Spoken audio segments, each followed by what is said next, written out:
নমস্কার, আমি বন্দনা। আমার কিচেনে আপনাদের সবাইকে স্বাগত জানাই। আবারও এসে হাজির হয়েছি শিমের একটি রেসিপি নিয়ে। আজ আমি তৈরি করব শিম ভাজা। শিম ভাজা তৈরি করতে এখানে আমি নিয়েছি 500 গ্রাম শিম।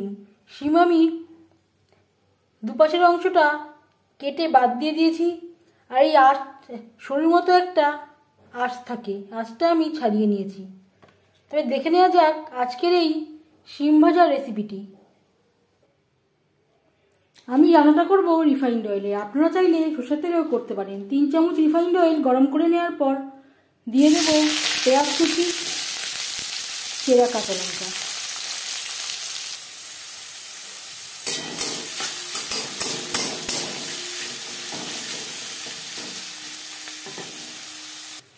দু 3 মিনিট পেঁয়াজ ভেজে নেওয়ার পর দিয়ে দেব একটা টমেটো। একটা টমেটো আমি শুকনো করে কেটে নিয়েছি।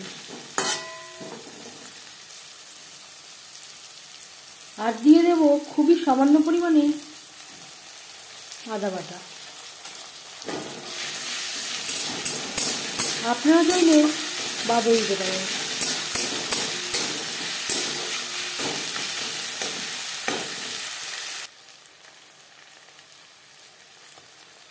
স্বাদ মতো লবণ, পরিমাণ মতো হলুদের গুঁড়ো। লবণ হলুদ পেঁয়াজ টমেটো মশলার সাথে বেশ ভালো করে মিক্স করে দেব। সামান্য পরিমাণে জল দিয়ে 3-4 মিনিট মশলা কষিয়ে নেব।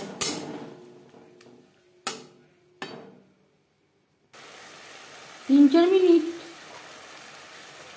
মশলা কষিয়ে নেওয়ার পর দিয়ে দেব শিম।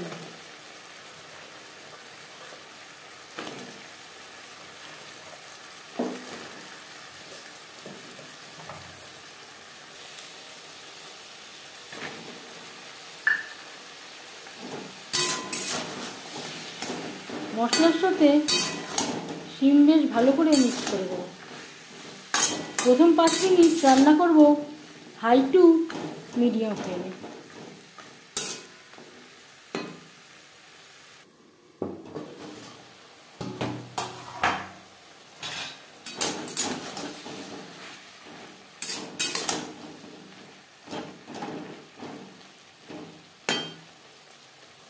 পাঁচ মিনিট হয়ে গেছে।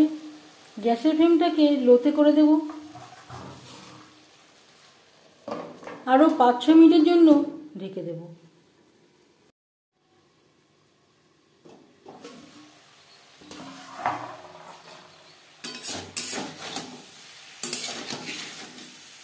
শিম বেশ ভালো করে সুসিদ্ধ হয়ে গেছে। আমি আর জলের ব্যবহার করলাম না। ঢেকে দেওয়ার জন্য শিম থেকে যেই জলটা বেরিয়েছে তাতেই শিম বেশ ভালো করে সুসিদ্ধ হয়ে গেছে। আপনারা চাইলে সামান্য পরিমাণে জল অ্যাড করতে পারেন।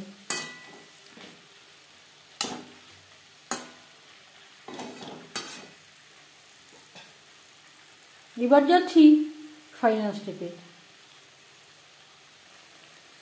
দিয়ে দেব সামান্য পরিমাণে ভাজা জিরের গুঁড়ো। আপনারা চাইলে ধনেপাতা কুচিও অ্যাড করতে পারেন। 1-2 মিনিট নাড়াচাড়া করে নেওয়ার পর গ্যাসের ফ্লেমটা অফ করে দেব। 5 মিনিট ঢেকে স্ট্যান্ডিং টাইমে রাখবো। শিম ভাজা রেডি সার্ভ করার জন্য। এই শিম ভাজা রেসিপিটি কেমন লাগলো অবশ্যই জানাবেন কমেন্টের মাধ্যমে। যদি এই রেসিপিটি ভালো লেগে থাকে লাইক করবেন, শেয়ার করবেন, সাবস্ক্রাইব করবেন আমার চ্যানেলটিকে। বেল আইকনটা ক্লিক করে দেবেন। যখন আমি নতুন ভিডিও আপলোড করব তার নোটিফিকেশান সবার আগে আপনার কাছে পৌঁছে যাবে। আপনারা সবাই অনেক অনেক ভালো থাকবেন। এই ভিডিওটি দেখার জন্য ধন্যবাদ।